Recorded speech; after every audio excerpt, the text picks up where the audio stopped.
Welcome to Backyards and Bevvies. Grab your favorite bevy, pull up a chair, and enjoy the ride. Hey, Hi. Welcome to Backyards and Bevvies, your midweek treat for a little bit of laughter and life lessons. Yeah. And today is no different. We're in the backyard of the ranch, and here we go. It's cold. It's a little chilly, but yeah, we're off. Let's do it. We're off. So I actually have a question for you to kind of get us rolling today that I meant to ask you the other day. But Okay. somebody was asking me the other day, how's PK doing? What's he up to? And they were very curious about how you were doing after leaving. You pretty much reached the pinnacle of where you were at in your career in the music industry.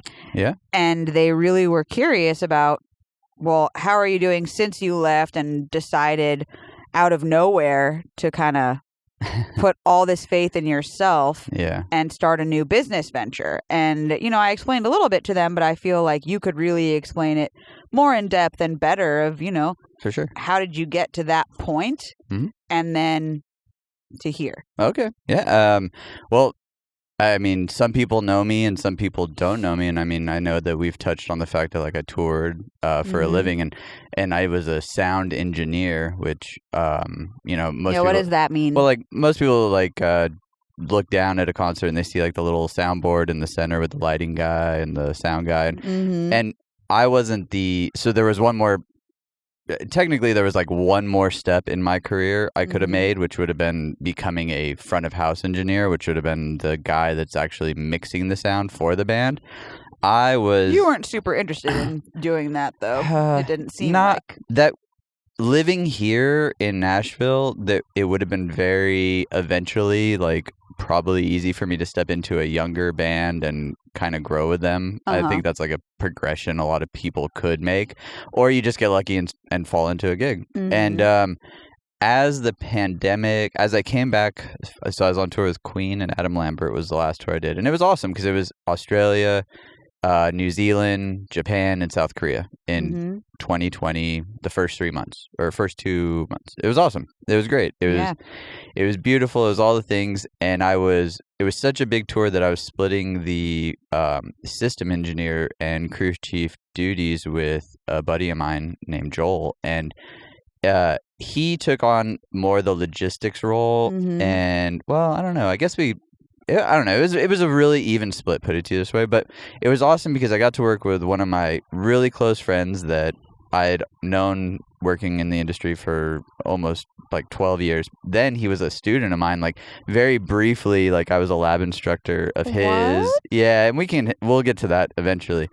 Wait, so before you move on, can you explain to our listeners real quick what a system engineer is and what a crew chief is? Yeah, so I was just about to get into that. So on some of the smaller tours that I would do, it's a joint kind of job. The system engineer is the guy that tunes the room for the front of house guy. He makes sure that the speakers are hung correctly for, the audience to hear optimal sound from the top, nosebleed, $5 ticket seat to now it's probably I was going to say, I wish there was a $5 ticket to a show. I don't know when the last time was you bought a ticket to a show, but even if you're in the nosebleeds, you're paying at least 20 years, 40 to maybe? $50. So. I think the last show I bought a ticket to was NoFX, and it was it was GA, so definitely no nosebleed seats. Got it. Yeah, so I have no idea what ticket prices are, but my whole gig was to make sure that every person in the arena, and some tours of mine were just very simple, a left and a right set of speakers, and some of them were multi-hang speakers in the round that, there was a 360 stage for the audience to come to and stuff. Okay. So it varies so hard to say that each show is the same because each engineer has different demands and different, and I say demands because it truly is a demanding gig because you're trying to not only make one really important person happy, which is the artist, right? But you're also trying to satisfy this front of house guy who's trying to make his artist sound good, and the whole trick to it is, and a real, I think, good way to think about this is no CD will ever sound like you'll never go to a live show and be like, oh my gosh, this sounds like the CD. It'll be close. Mm-hmm. There'll be nuances to it, but there's just so many variables, and that's what my job was dealing with variables. Mm-hmm. I was scoreboards. You can't put the speakers here. You can't hang that many today. You can't. There's snow on the roof, so you can't hang this much weight. Like there's so many variables in what I did that it was a really cool job, because each day coming into the room, not only would I have to use my brain, to do like mathematics, and it was really cool because I worked for a company that had computers, and it really did take science and make it easy for me, because you still had to like calculate things. I had to measure stuff, and I had to do stuff. I didn't really have to calculate because they were smart enough to build it into the computer programs, but I did have to take accurate measurements and stuff, and so that was part of the gig. And I've played rooms that were 500 cap all the way to stadiums like Gillette Stadium. So it's like each one has so many variations, and so that was part of the job. And then the other part, being the crew chief, was logistics. How do you get and some of my tours, I had 3 semis full of audio gear that would be everything from the consoles that actually the signals went through, the digital signals and all that stuff, to the speakers and the amplifiers and the cables and all the things. And, that in itself is a very hard task, because you have to wait for transportation and, like DOT has certain weights that semis can't weigh over. But then how do you get it into the building safely? And then how do you get it out of the building safely while you're also working next to, there's 7 potentially different vendors. You have lighting, you have video, you have catering, you have back of the house, front of the house, you have all these, like even the dressing room people have full semis now to take care of artists. So, so it was a very intense job. And a lot of people would be like, wow, how did you get there? And it does take a certain mentality. You kind of have to have faith in yourself, because a lot of times you'll have production managers be like, are you sure you can do this? And you're like, I think so. Yeah, I'm pretty sure. And that's the one thing that I think I know that we kind of went on a real quick tangent, but to answer your question, I've always, and I shouldn't say always, for the last 20-ish years of my life, I've had a lot of faith in myself. I failed so hard before I got into this industry, or before I got into that industry, because now I'm in a new industry. Right. That at one moment before it all changed, I was sitting on my kitchen floor in San Antonio at my apartment. I was dead broke. I was working at Hooters. I was addicted to cocaine. I loved it. I loved eating. I was the only person that got fat on cocaine. But I was sitting, and it sounds crazy, but yeah, I would go on these wild binges, and I don't know how I gained weight, because I was like, wait, I thought this stuff was supposed to make me look like a... You were drinking a lot though too, right? I was drinking, smoking, eating unhealthy. which is crazy because most people are like, Coke didn't make me hungry. I was like, Coke made me do everything. I wanted to... It just extended your party animal. I could have stayed up for days, but yeah, my last real memory of failing was I was sitting on my kitchen floor, and I was hungry. I'd woke up hungover, had zero money, and this was before you could really like Venmos and all these transfers. Yeah, those didn't It actually exist. took a moment, and my grandma had helped me a couple times already in life, and I just remember opening the refrigerator. I looked in there was sliced pickles and mustard, and I didn't even have a bevy. I had nothing to drink except faucet Tap water. Yeah. And I remember sitting there eating, squeezing mustard onto pickles and just being like, what did I do with my life? Oh my gosh! It sounds like it might actually taste pretty good. It was surprisingly good. I I think if you're starving, anything tastes good. I can picture the flavor right now, and it actually was pretty enjoyable. Tangy on tangy. But after that day, I proposed something to my father and my grandma, and they both looked at me and said, "Well, are you going to do it? Are you actually going to go through this? Because everything else that you've told us, like, you kind of haven't. And I was like, yeah, true. So before I get into how and what and where and why, doing this was terrifying. Like, doing the podcast, you mean, or everything? Like, starting that project. Like, so when we flew back we left the Gold Coast of Australia, and I flew home like March 2020. Yep. And life was starting to change for everyone around the world. And then the tornado hit here, which was devastating. The day after you got back. Yeah, we went and helped some people. And then like a week later, all of a sudden, everything shut down. Yeah. And it was really, at first, it was kind of like, whoa, this is weird. And, you know, that's a whole, we can go into that tale. But when I started to I don't think I ever panicked, but I started to really question if I wanted to be a part of the industry anymore. And it had nothing to do with the people, had really nothing to do with the company I worked for.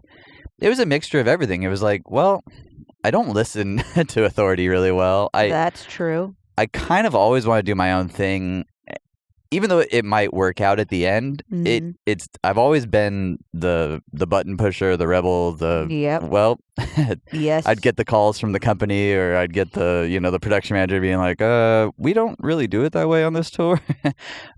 Even though I would listen to some things, I always was the button pusher. And so I started to really think about things that I'd always wanted to do. And that's when I started the project. I went for the walk, and I was listening to a podcast. And I came home and I told you about it, and you said, okay, well, you have time, because at the time I was getting paid through the government was assisting everyone, and there was like, there was aid coming in. And so, back then we were like, well, this is only going to last so long. Yeah. And I think I'd even mentioned to you at one point, I was like, well, maybe I don't go do a world tour anymore. Maybe I don't even go do like a big United States tour. Maybe I just do country. And so we were already on that. Like, for our listeners, is usually like Thursday to Sunday. Yeah. So you're home at least a couple of days of the week. Yeah. It's called the Weekend Warrior touring for a reason, Right. So it was one of those situations where there you were, my wife saying, go, here's your opportunity to jump. And I had jumped once before, and I was like, okay, well, all right, I'm going to jump, and I'm going to jump as far as I can. But this time I'm never going to look back. I'm just going to keep going. And so I think, to answer your question, am I scared, or was I scared, or how am I doing, or... No, I'm doing great. And I'm doing great because I truly have to be my biggest fan right now. I am my biggest fan. Like, I am 100% my biggest fan. I am a very close second. You are a very close second.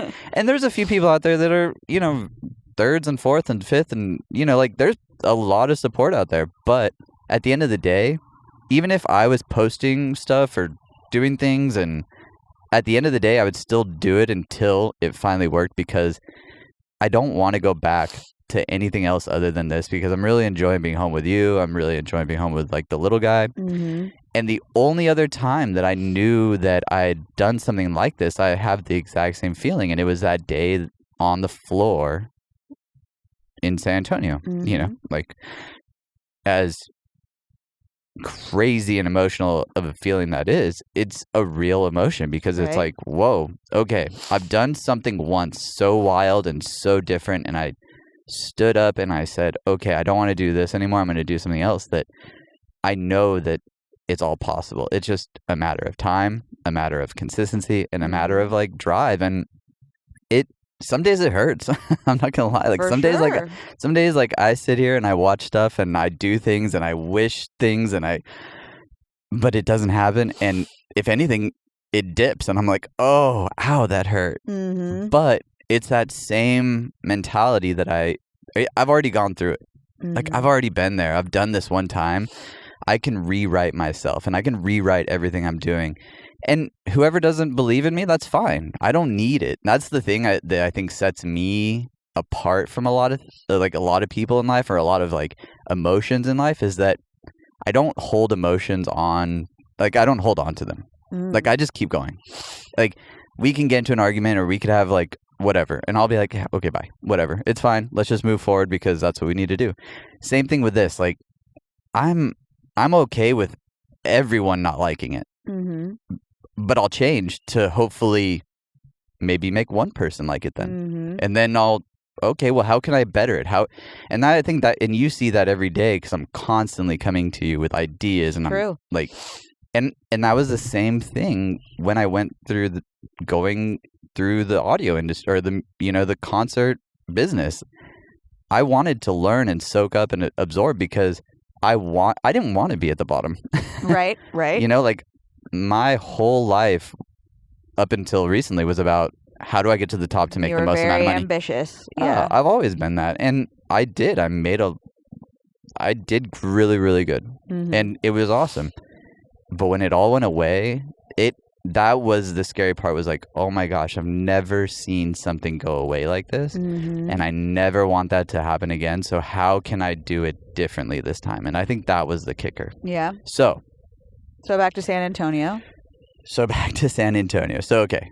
We know that I was at the top here. I'm starting over now. Yep. Starting over in San Antonio was really weird for me because it had become home. Like, El Paso was like my home for 19, almost 20 years of my life. Mm-hmm. Like, besides like little places here and there when I was a kid. So when I moved to San Antonio, it took a minute for me to like find a clique, I guess you could say. Like, I had at the time, like one of my best friends, Colby, I was living with him and his wife and their little one. And I was searching for a job. I was going to community college. I have no idea why. I think I would show up and sleep. Oh my goodness. Because like I would just drink all night and smoke cigarettes out on the back patio, and I wasn't even old enough to go to bars, so it's not like I could really go and hang out with anyone. Well, I just happened to be driving home from school one day, and I remember I was on 281, and there's an intersection, 281 and Bitters. Mm-hmm. And there was a Hooters off to the left, and I was like, I wonder if that place is hiring. And like, no, sorry, I didn't wonder. It was hiring. That but I had driven by it earlier, and like, mm-hmm. I think they hadn't put the sign up yet, or it was like luck of the draw. Gotcha. And I had put in like 20 applications in all these different places. Like, mm-hmm. I was like really actively trying to find a job because I knew that would help me meet other people outside of my little circle. And like, right. It had nothing to do that I didn't want to hang out in my little circle, but I liked to go out and do things, and I liked mm-hmm. other people, and so why not? So yeah, I'm driving home, and there it is. It's like now hiring. And I was like, what?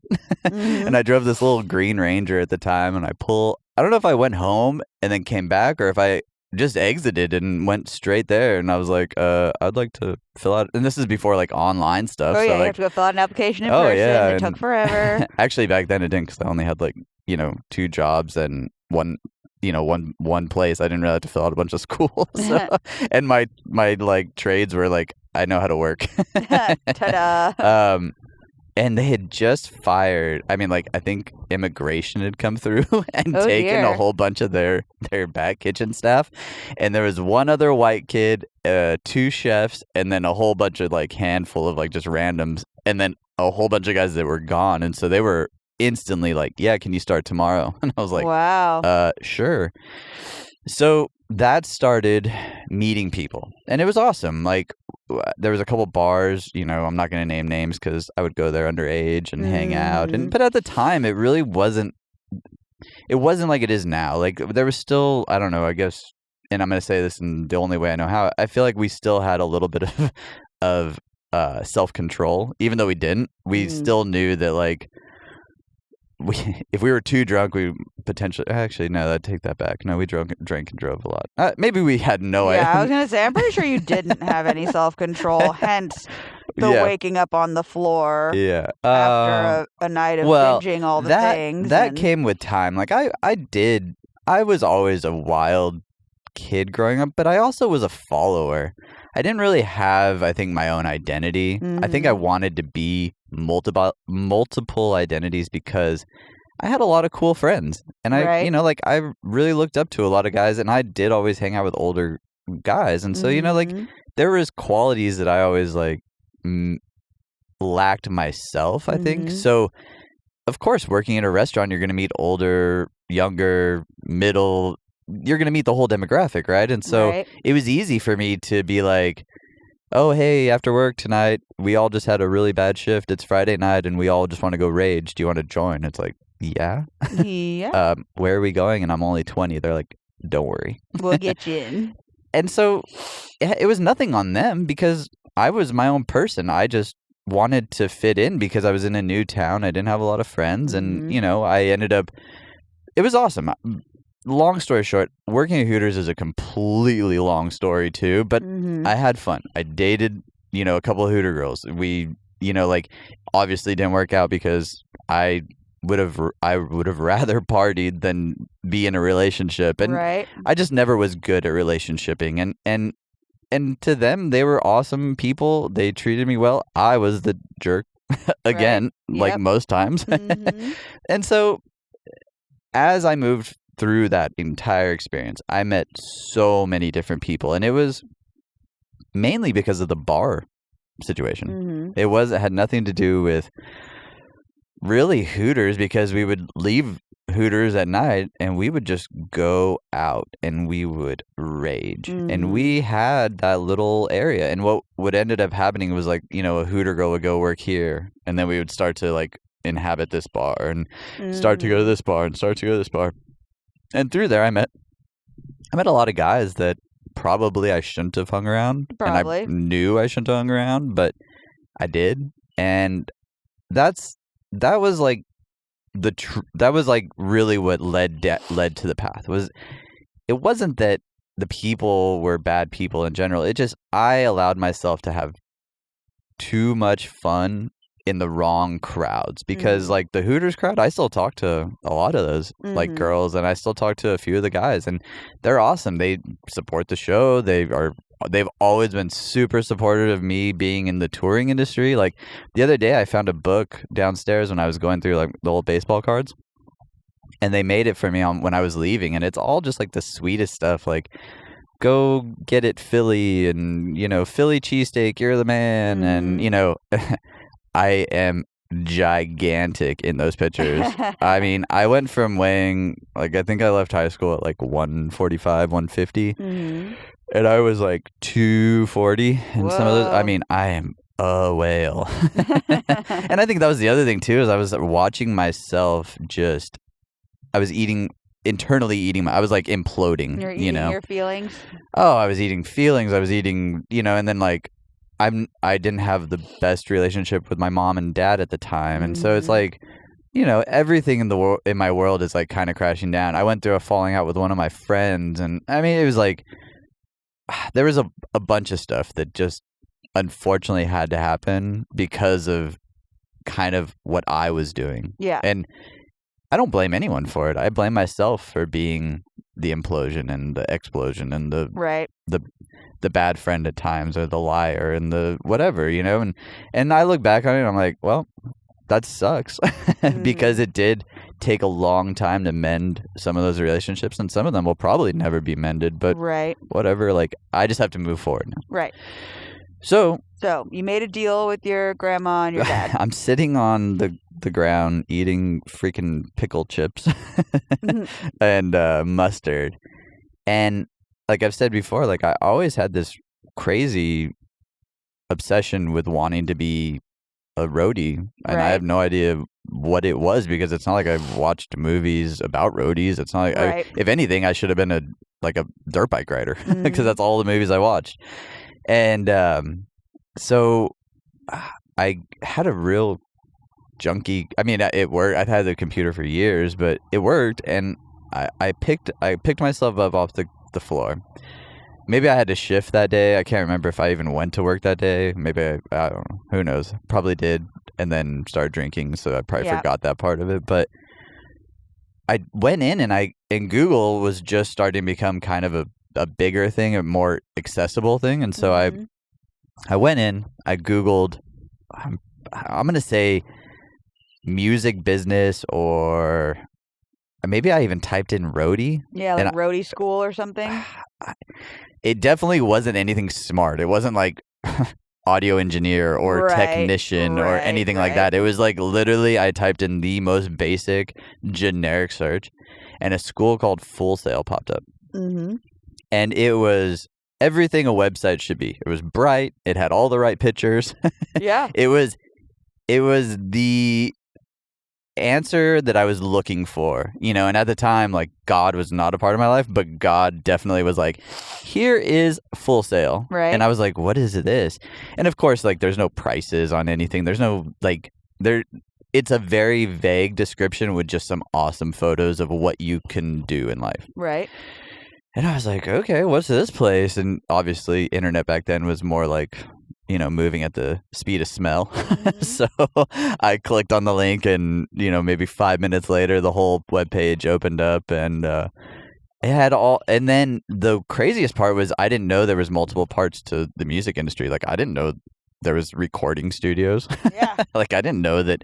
So many things. Like, I didn't know there was broadcast things. I just figured that, like, a sports game came on and someone, like, dangled a mic for. I didn't even actually know what a microphone was. I had zero understanding of what it was. All I knew was that tattooed guys with long hair, piercings, and they smoked cigarettes. That looked cool. The guys that looked exactly like me were getting off these tour buses, and so I was like, I can do this, I think.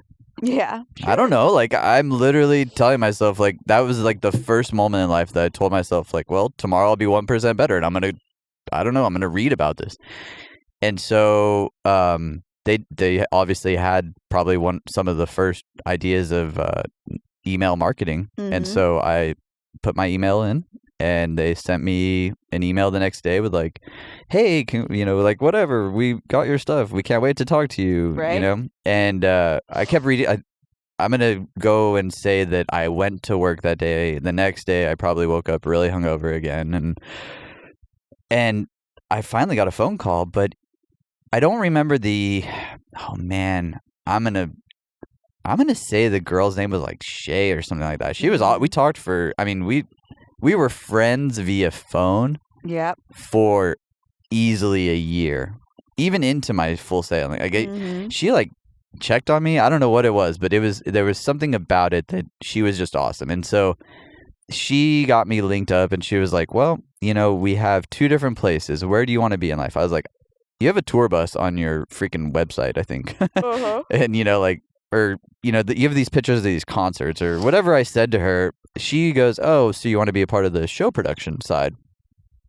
And I was like, yeah, whatever that is. Show production side? Like, what? I was like, wait, we have to set this up? And she's like, oh, yeah, but they teach you all this stuff and blah, blah, blah, blah, blah. And I was like, okay. I mean, I fry chicken wings for a living right now. Like,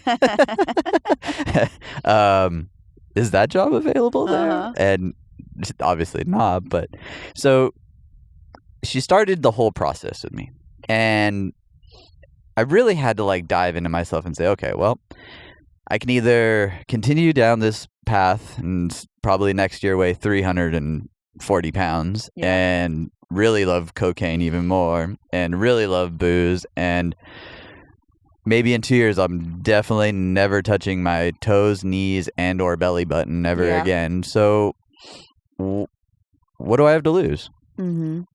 The only thing I had to lose was failing once again, and I had been a failure at that point. So it was like, well, maybe I can go fail in Florida. But it wasn't that. I didn't say that. I said, well, maybe I can go make it in Florida. I don't know. Mm-hmm. And that was the biggest thing, was the school was in Florida.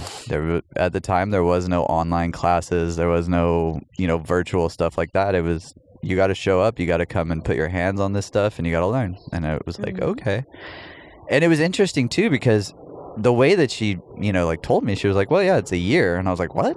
I was like, I can go to school for a year and then, like, potentially have my dream job? She's like, oh, we have placement and da-da-da. I mean, it was like, all the things were coming together. Full Sail needs to have, like, a car lot, too. They need to be, like, selling everything. They are really good at it, and they have a great sales team. And you know, the school has been dogged on so much over the years, and I get it, because fast forward just a real quick, like, I was a lab instructor there. I saw people come in with that mentality like, oh, I just show up and then I get out on tour. Some made it. The bigger majority never did because it isn't that. Touring is hard, and touring is really hard. And it's not the fact that they're looking for necessarily the person that can pick up the cable the best. They're looking for the guy that like can get on the bus and live with 12 other people the best. And like, oh, and you can pick up a cable. Oh, and you have a little bit of smarts. Oh, and you have common sense. Oh, you're perfect for touring. Right. But if you miss one of those keys, then all of a sudden you kind of become that odd man out. And so that's one thing that Full Sail can't teach, but they can teach you the technical side. So a lot of people go in with the wrong mentality. I went in with the mentality like, well, I've messed up everywhere. So I guess it's time for me to learn, right? And it's time for me to make friends. And it's time for me to be different. It's time for me to not be whatever I was doing. And I need to change. Unfortunately, there was some things that followed, but you know, that I think we can hit on another day. And so I was in debt. I was failing at school. I was eating pickles, and you know, at work I would like eat as many chicken wings as I could. Or like, oh, you wanted those mild? I made them hot. My bad. And I'd, you know, throw those into a little to-go container. Yeah. So I approached my grandma about it, and I was like, maybe I called my dad first. I can't remember, but yeah, I think I called my dad first. And I was like, all right, I'm ready to change. And he was like, okay.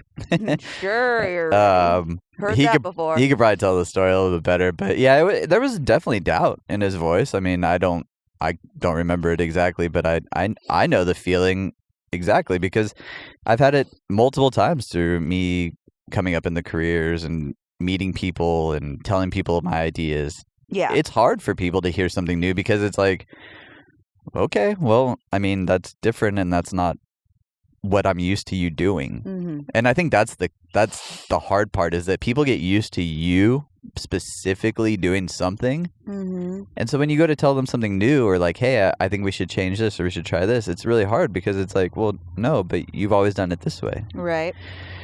So, yeah, I'm not going to say that he didn't have faith, but there was definitely some talking into. Well, at the point, you were kind of the boy that cries wolf also. You know, like a parent wants to have faith in their child. For sure. And always does have at least some faith in their child. However, if you over and over and over again don't deliver. Not delivered on your promises, then you know, they're gonna take something like that, which especially this was a major life change, moving across the country. And all of that kind of stuff. They're gonna take that with a grain of salt. So I can't blame him. No, for sure. And now that I think back on this, he actually started to see me fail even before I left San Antonio. Like I had started partying way too hard and doing too much coke, and I just wasn't being a healthy human. And so I think he definitely had the hardest time to it.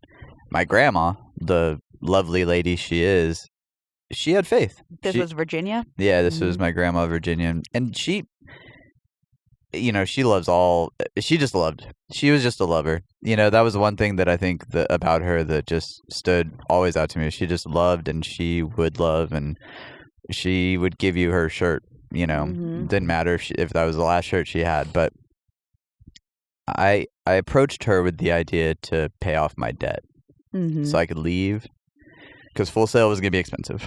Yeah.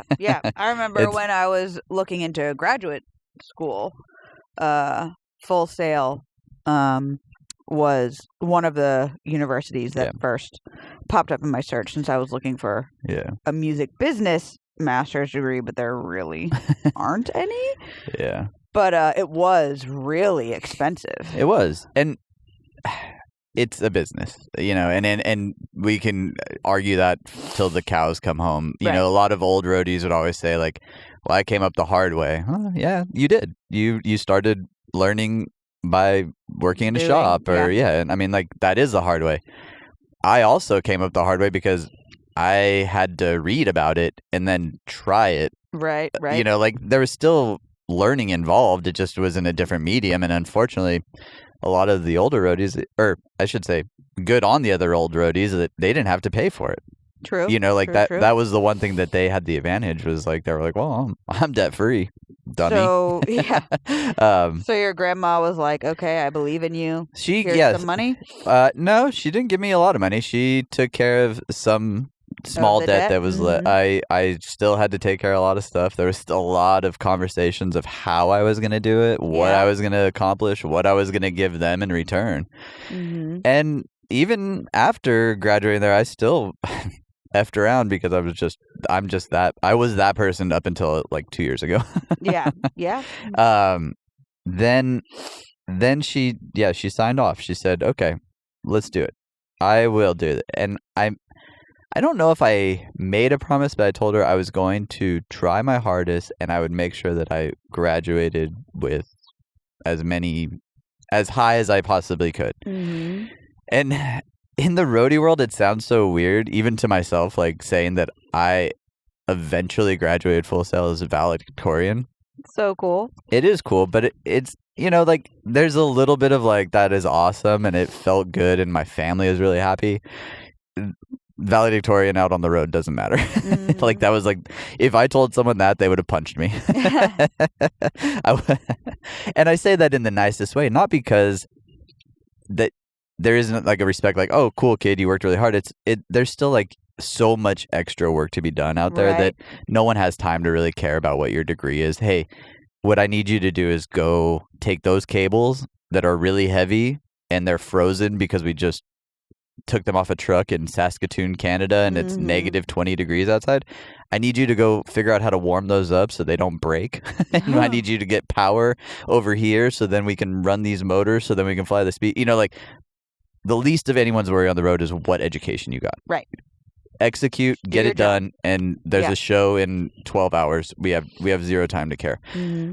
But for my family, it was awesome because it gave them something to brag about. And so I had promised my grandma something, and the something was that I would at least do good. Mm-hmm. And so she said, cool, do it. Go.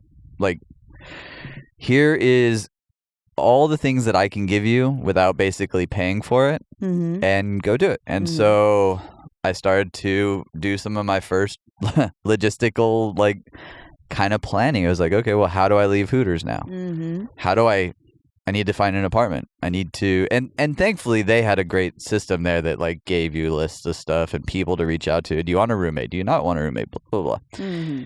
And I ended up like saying, well, I don't want a roommate because I just want to be able to like focus. Right. Because if I would have gotten a roommate that loved to party, I would have loved to party. Trouble, yeah. And I did find that. I did find trouble there, but I also, for the first time, had restraint, which was crazy too because I had never exercise that. Mm-hmm. So yeah, I drive. So I tell my dad, like, okay, here's the plan. You're gonna come down to San Antonio. I'm gonna have my last day at Hooters. The next day we'll pack up all my stuff and we'll get in my little Ford Ranger and we'll pull this little U-Haul.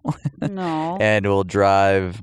I mean, it was a long drive all the way down into Orlando. So San Antonio to Orlando, it took us, I think we made it to Tallahassee the first day because we got stuck in a pretty big traffic jam. Mm-hmm. And then the next day, there it was. There we got onto, I forget the freaking road, but it was the first time I'd seen a toll road. I was like, what is this? I was like, I don't even know. Pay to drive? Oh, what? It was crazy because I don't think we had any money. Like maybe we found $5 in one of our pockets. I mean, it was wild. And there was no Google Maps. Like maybe you had to print out MapQuest. Yeah, then. It was a MapQuest, and so we were like, I probably didn't check the box that said no toll roads, or if you didn't know what it was. Well, they probably didn't even have that box then. It's probably just like, oh, here's the straightest line there. True. It's fun to talk about this, and it's fun to reminisce about it because I can look back and I can remember how silly it was leaving Hooters. Like I said about that book, the girls took the time. Jody, I think especially. I think it was Jody, Courtney. I mean, and if I leave one out, I mean, they all wrote in it, and they all took time. And it's like this really nice photo album, and there's photos, and in each girl, like, I took a photo with each girl. No. And then we printed it out, and then they, like, wrote on, like, a card that's something really sweet, and even, like, the cooks. I mean, it was, like, really nice. And then, like, the girls took the time, and it's like this really nice photo album, and there's photos, and each girl, like, I took a photo with each girl. And then we printed it out, and then they, like, wrote on, like, a card that's something really sweet, and even, like, the cooks. And then the last night, like they like dumped a bunch of chicken flour on me, like chicken wing flour and all that. And then they pretty sure they poured like some of the batter on me and pickle juice on me. I mean, like I looked disgusting. I was a giant man standing in the middle of a kitchen just covered in junk. It was awesome. But I remember everybody left that night and we all went to this place called Cocoa Beach. Funny enough that there was a Cocoa Beach in Florida not far from Orlando. That's funny. So we went to Cocoa Beach that night. I remember we all hugged and I'm sure there was tears and all the things. And and the next day, me and my dad got in my little Ranger and we headed out of town. And there was I think it was the first feeling of well, I've set myself up for something that I have no idea about. And if I don't believe in myself, then I'm going to fail because no one's coming with me. I know 0 people here. I don't have a friend within 1,000 miles. I have to succeed. It wasn't a question of like, I'll try. It was like, I'm going to do it. And I think that was the first real time that I felt what it takes mentally to struggle. Like hard. Like, cause it was hard. Like I remember like taking my dad to the airport and going home and sitting there by myself in my house. Well, and I didn't have booze. I left all my cigarettes away. I didn't have any cocaine. Like I was like, okay. Because if I do any of the others, I'm going to just fail again. So I have to. And I think that's what a lot of people don't realize is that like, if you want something that bad, you have to do something. Yeah. You have to wake up and you have to tell yourself, well, if this really, really, really, really sucks today, then what do I have to do today to not make this suck? Yeah. And that's what it was. And so like, I know that we've been talking for like 40 minutes about my adventure, but to answer your question, how am I doing right now? It's that exact same feeling. Like it would be easier for me in life to go back to the road. For sure. It would be mind-boggling easy because all I have to do is pick up the phone and say, I failed at what I'm doing. Can I have my job back? We'd have at least double the money we have right now, too. We would probably have triple the money because I was making great money, you know, like, and I'm sure that I would then be that much more busy because there's a lot of tours right now that are busy. Yeah. And there's a lot of people that are looking for work too. So and that's besides the point. That's a whole nother conversation. But that feeling though of have to is hard. It is like when I wake up in the morning and I like work out, like right now, I know that I'm not in the best shape of my life. And I don't have to be in the best shape of my life to do the podcast and to do all this stuff. But if I want to do certain things for the rest of my life, and if I want to like be able to compete with my kid, because I want to compete with him. Yeah. I don't want him to. If he ever tells me he's going to outrun me, I'm going to outrun him. So, but that have to with the show, I want to succeed because I want to stay home with our little one. Right. That's the point. Like that's my have to. It has nothing to do with me turning around and driving a Ferrari or a Lamborghini one day or any of that. Like this have to is so I never have to leave this house unless I want to. Right. Like right. that have to right there is so crazy big. And I'm so driven that like every day all I do, if I'm not like posting something or talking about it or writing about it, like I'm also helping my dad with his business. I'm making sure like his stuff is being logistically like taken care of as much as I can. But even before he asked me to help him with that, I had already started this project. Right. And so the have to was already there for me somewhere else. And so unfortunately, like I can't give all my time to that, but but in a good unfortunate, because I get to do something that I truly love. I love to talk. Yes, you do. And I think I've said this on the show before. I love to talk. Mm-hmm. This is such a cool job, and it's such a cool experience. And nothing major has happened. Like, you know, like I'm not some superstar. I'm not like every morning when I wake up, I'm still the same Phil. And I think even if I was to take off, I'd still be the same Phil. But like, the point is though, every day I wake up and I say, I have to do this, not because I have some crazy contract or because I have some, you know, like multi-million-dollar deal. It's because I never, ever, ever, ever in my entire life ever again want to walk out of my front door without it being for the reason that I want it to be. Right. And so to look back now on the first time that I experienced that, it's the exact same feeling.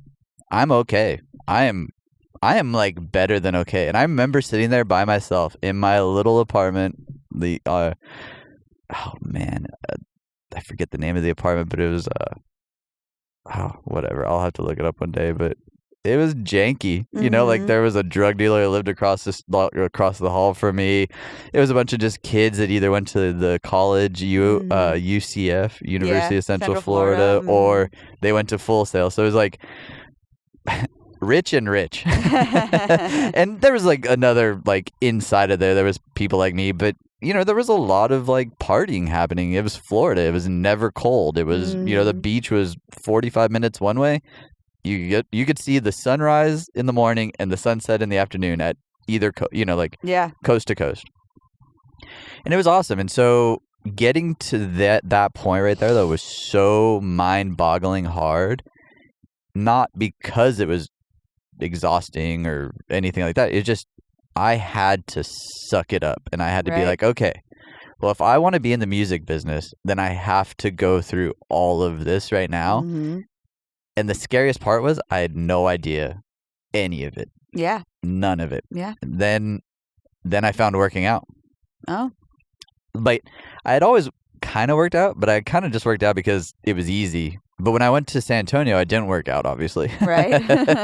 I think I went and saw the treadmill one night, like high. I was like, I think I can run on it. Yeah, let's do this. But when I got to Full Sail, I think I had a month. I left in January. I started February. Okay. So it was January in Florida, and I think I had like 2 weeks before my schooling started because it refreshed every month. Right. Okay.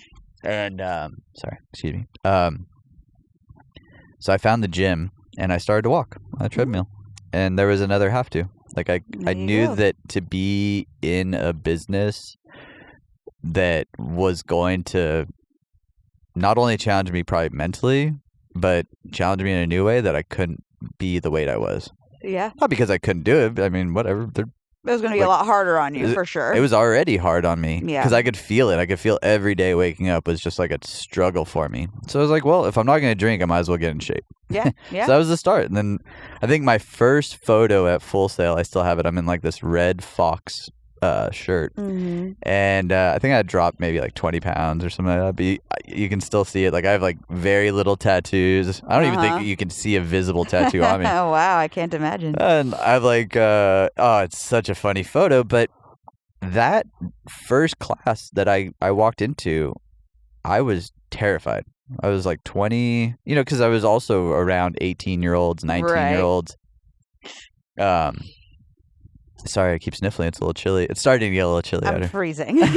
Okay, well we can wrap part one pretty quick, but I'll end it with this. Like I'll start to wrap this up so that way we can come back and our listeners can hear the middle side of this. Yeah, this is only the beginning. I mean, there's so much to it. There really is, and it was leaving there was such a giant step for me that it was that was another have to. Like if I didn't leave there, then I would have died there. And I was already getting in trouble with the wrong people there for the wrong things. And we don't need to ever go into that or even say names because that part of my life is so far done. But what it did is it set me up to know how to deal with people, though. Yeah. It gave me like this. What those guys taught me in San Antonio was how to read people. It was like, how can you judge a person in like 10 to 30 seconds. Boom. How can you walk into a room, take it over, and own it? And it was like, all right, it's mental. It's not physical. It's not. I watched one guy who, if you met him, you would have been like, that guy does what? And that guy, like, is in charge of what? No. Because it's all a mental game. Yeah. It's such a mental game, and it's so deep. And so, okay, so getting to Florida, I'm going to end here. Okay. I'm just going to say, I got to the apartment. I signed up. I went to the orientation, but the first day of class, we'll leave off there. We'll leave off there. Awesome. But I do want to say a big shout out to you, for one, for sitting through this cold weather. It wasn't horrible. It's pretty freaking cold. It was. I can't feel my fingers and toes. Look at I you. have like 80 layers on in a blanket. Well, I tell you what, you can go inside once this is done pretty quick, and then I'll follow you in. But I want to also say, I know we didn't talk about our bevy earlier because we wanted to. Yeah. We're trying a little different something. We don't want our audience to sit here through some, just like chit chat. Chit chat. We can always chit chat at the end, like we are now. Well, it's cool. This bevy that we're having today is, I don't even know if I'm pronouncing it right. Yerbe. I'm Yerbe. But it's this really cool sparkling water that's caffeinated with yerba mate. Is that how you pronounce that, I think? Or yerba mate? I don't know. But it's good. It's like a watermelon strawberry. So if you ever want to try this, it's yummy. But yeah, great first part to this episode.